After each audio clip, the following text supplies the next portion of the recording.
Ekaristi Takatifu ilisimikwa rasmi na Bwana wetu Yesu Kristo katika karamu ya mwisho ile Alhamisi Kuu, ambapo Bwana wetu Yesu Kristo pamoja na wafuasi wake alikula mlo wa Kipasaka kabla ya kuingia katika saa ya mateso yake.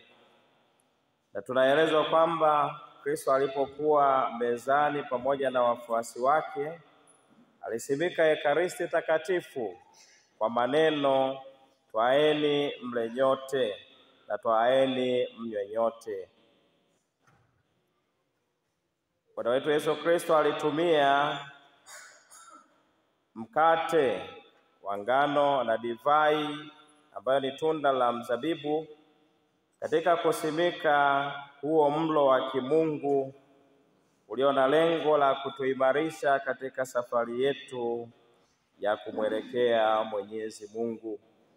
Tunasoma tukio hilo la kusimikwa kwa Ekaristi Takatifu katika Injili ya Marko sura ya 14 aya ya 22 hadi ya 24. Lakini vile vile somo la pili ambalo tumesoma leo na waraka wa kwanza wa Mtume Paulo kwa Wakorintho sura ya 11 aya ya 23 hadi ya 26 inaelezea juu ya kusimikwa kwa Ekaristi Takatifu, kwamba hilo ni tunda la kazi ya Bwana wetu Yesu Kristo. Ni yeye mwenyewe aliyeagiza na kuamuru kwamba huo mkate ambao kwa macho tunauona unageuka kuwa mwili wake na divai inageuka kuwa damu yake. Na kwa kuwa sisi tunasadiki kwamba Kristo ni Mungu, Mungu ambaye huwa hadanganyi wala kudanganyika kama ile sala ya imani inavyotueleza, basi tunasadiki kwamba yote yaliyosemwa na Kristo kuhusu Ekaristi Takatifu ni ukweli mtupu. Kwa hiyo huo mkate tunaoona kwa macho, baada tu ya sala ya mageuzo, unageuka kweli kuwa mwili wa Kristo, na divai hiyo inageuka kweli kuwa damu ya Kristo. Laiti Kristo angekuwa muongo, tungekuwa na mashaka. Ungesema kwamba labda alitudanganya tu, sio mwili wake. Lakini yeye mwenyewe wakati anaisimika Ekaristi Takatifu alisema, twaeni, huo ni mwili wangu, akiwa ameshika hilo umbo ambalo ni la mkate, na akasema twaeni, hii ni damu yangu, akiwa ameshika kikombe kilichokuwa kimewekewa divai. Kwa hiyo uwepo wa Kristo ni wa uhakika kwa sababu ni yeye mwenyewe aliyetamka na ikawa hivyo, na aliamuru yaendelee kufanyika hivyo kwa ukumbusho wake. Ekaristi Takatifu ni chakula ambacho kila anayekula mwili huo wa Kristo na kuinywa damu yake anapata uzima wa milele. Tunaposoma Injili ya Yohane sura ya 6 aya ya 54 tunakuta maneno yanayosema, anayekula mwili wangu na kunywa damu yangu anao uzima wa milele, nami nitamfufua siku ya mwisho. Kwa hiyo tuile Ekaristi Takatifu ili tupate uzima wa kimungu ndani yetu. Bwana wetu Yesu Kristo anaendelea kusema, aulaye mwili wangu na kuinywa damu yangu hukaa ndani yangu, nami hukaa ndani yake. Injili ya Yohane sura ya 6 aya ya 56, na ambayo pia ni maneno ya antifona ya komunyo ambayo tutaisikia leo, kwamba aulaye mwili wangu na kunywa damu yangu hukaa ndani yangu, nami hukaa ndani yake. Tutamani kuungana na Kristo kwa kujongea sakramenti hiyo takatifu ya Ekaristia, kuila na kuinywa kwa namna inayostahili ili tuupate huo uzima wa kimungu ndani yetu. Kristo Yesu yupo kweli mzima katika Ekaristi Takatifu. Tunaambiwa yupo mzima, mwili wake, roho yake, ubinadamu wake na umungu wake. Mtakatifu Toma wa Aquino katika ule wimbo wake wa kuitukuza Ekaristi Takatifu, Tantum Ego, nasema kwamba yale yafichikayo machoni imani huyaona. Kwa macho yetu hatumuoni Kristo katika hayo maumbo ya mkate na divai, lakini kwa imani yumo kweli katika hayo maumbo ya mkate na divai. Tunaweza tukayasoma hayo katika Katekisimu ya Kanisa Katoliki nambari 1381. Kristo Yesu ni chakula chetu. Ekaristi takatifu inaitwa chakula cha kiroho, ni chakula cha uzima. Tunayasoma hayo katika Injili ya Yohane sura ya 6 aya ya 51. Na shangilio ambalo wanakwaya wameimba leo, ambalo ni hiyo Injili ya Yohane sura ya 6 aya ya 51, linasema mimi ndimi chakula chenye uzima kilichoshuka kutoka mbinguni, asema Bwana, mtu akila chakula hiki ataishi milele. Kwa hiyo ndugu zangu, tunaalikwa kula chakula hicho ambacho ni Kristo mwenyewe. Tutamani kuishi milele tukishibishwa kwa Ekaristi takatifu. Tunaambiwa katika maisha ya kawaida mwili hudhoofika pale unapokosa chakula. Usipokula kwa muda wa siku kadhaa chakula cha kawaida, mwili huwa unakuwa dhaifu, na wakati mwingine ukiendelea kutokula unakufa njaa. Kwa sisi tunaalikwa kuzilisha roho zetu kwa Ekaristi takatifu. Ndio maana sasa tunaalikwa kujiuliza, wale tusiokula Ekaristi takatifu, roho zetu zinapata wapi nguvu hiyo ya kuendelea kuenenda katika safari ya kumwelekea Mwenyezi Mungu? Ndio maana tunaalikwa tujibidishe kuila Ekaristi takatifu. Hatuili tu kwa sababu ni lazima tuile, lakini tunatamani daima tuile tukiwa katika hali ile ya kustahili, ambayo ni matunda ya sakramenti ya upatanisho, kujipatanisha na Mwenyezi Mungu, kujisafisha ili tustahili kula hiyo karamu takatifu na kupata nguvu ya kuendelea katika kumfuasa Mwenyezi Mungu. Pengine ni vema kujiuliza manufaa ya Ekaristi takatifu ni yapi?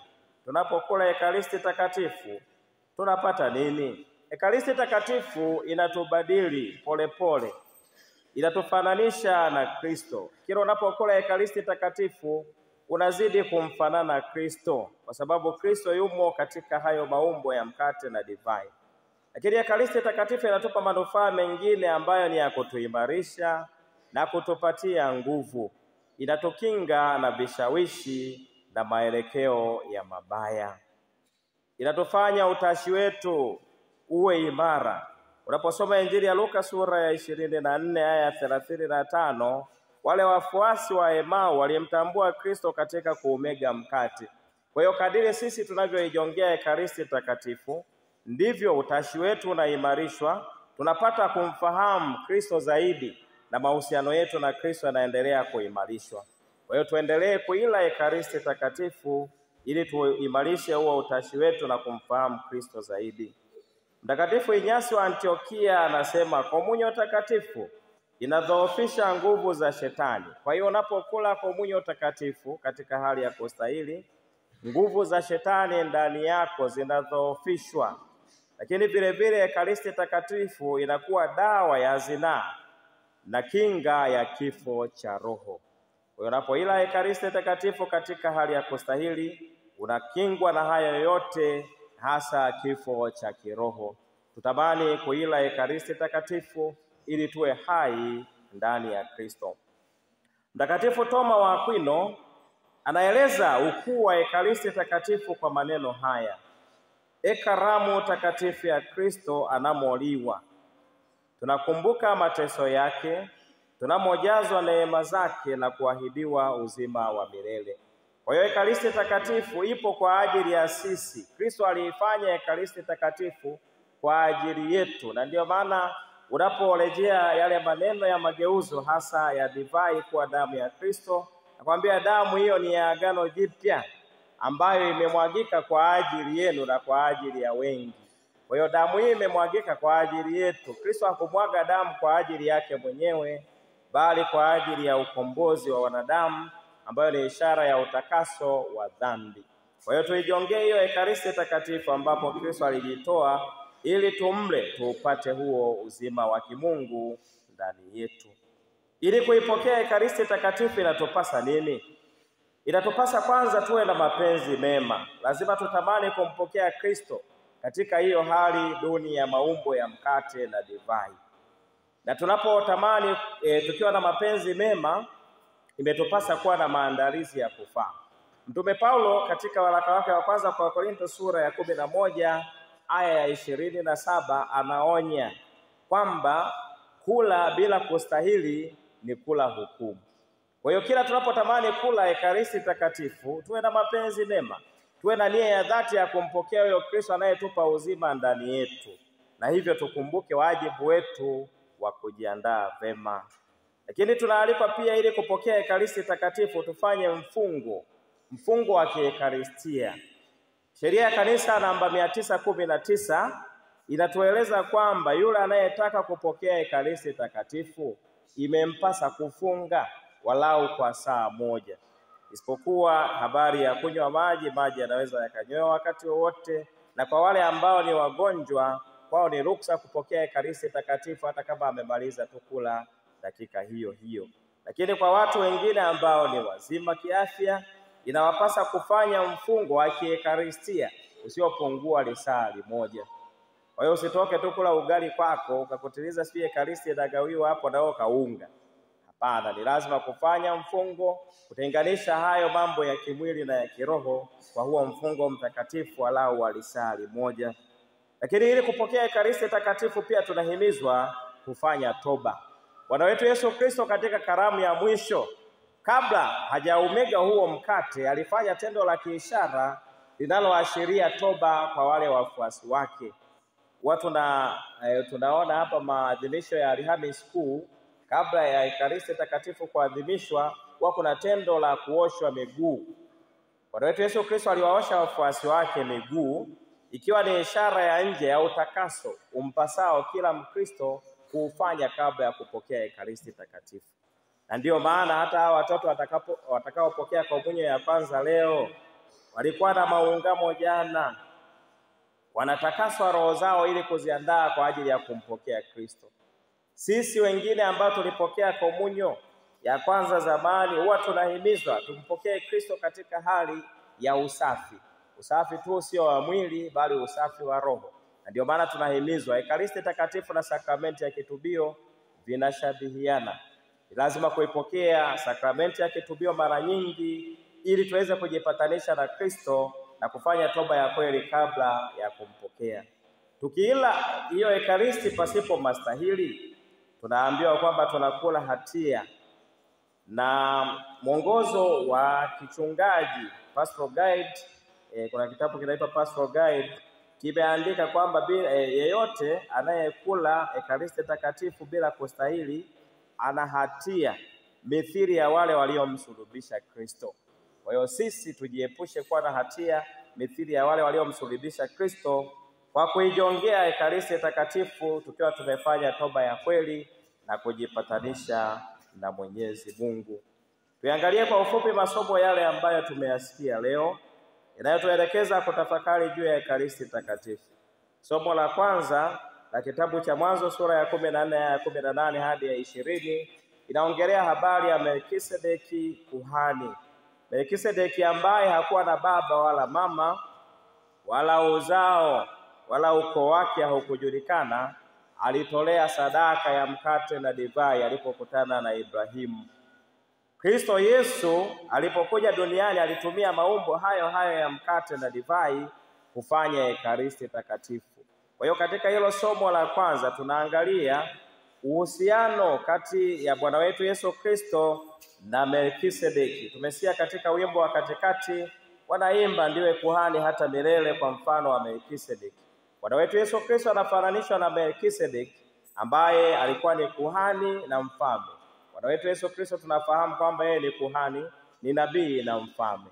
Anafanya matendo kama yale aliyofanya Melkisedeki, ambapo Melkisedeki aliyafanya kwa ishara kuashiria kile ambacho kingefanywa na Bwana wetu Yesu Kristo.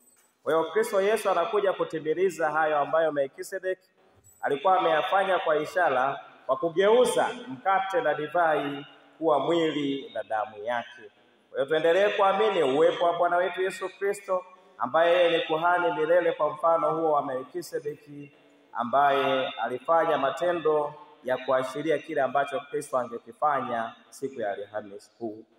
Katika somo la pili la waraka wa kwanza Mtume Paulo kwa Wakorintho sura ya 11 aya ya 23 hadi ya 26 tunaangalia na kuona kuweko kwa Ekaristi Takatifu. Hapo tunaalikwa tuheshimu kile ambacho kimetendeka. Bwana wetu Yesu Kristo aliamua mwenyewe kutumia maumbo ya mkate na divai kuyageuza kuwa mwili na damu yake. Kwa hiyo hayo maneno tunayoyakuta katika somo la pili yanaelezea tu kile ambacho Kristo alikifanya. Ni kweli yeye mwenyewe alitamka hayo maneno kwamba huu ni mwili wangu na hii ni damu yangu. Kwa hiyo na sisi tunapoijongea hiyo Ekaristi Takatifu, tuijongee pasipo shaka kwamba kweli humo ndani yake yumo Kristo, Mungu mtu, katika hayo maumbo duni ya mkate na divai. Somo la Injili ya Luka sura ya 9 ya 11 hadi ya 17, tunamwona Bwana wetu Yesu Kristo akiwalisha watu 5,000 kwa muujiza.